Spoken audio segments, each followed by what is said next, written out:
రామ జన్మభూమి Teerthkshetra trust ఒక route మ్యాప్ను release చేసింది. 54,700 చదరపు అడుగుల విస్తీర్ణంలో రామాలయ ప్రాంగణం ఉంటుంది. దాదాపు 2.7 ఎకరాల భూమి కలిగి ఉంటుంది.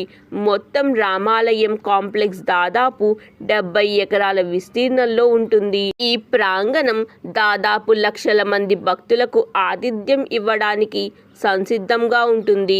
భయంకరమైన ప్రకృతి విపత్తులను కూడా తట్టుకునే విధంగా రామాలయ నిర్మాణం చేపట్టారు. ఈ ఆలయం 3 అంతస్తుల్లో నిర్మిస్తున్నారు. మొదటి అంతస్తు ఇప్పటికే పూర్తయింది. ఈ ఆలయంలోకి తూర్పు నుండి ప్రవేశించి దక్షిణం వైపు నుండి బయటికి రావాల్సి ఉంటుంది.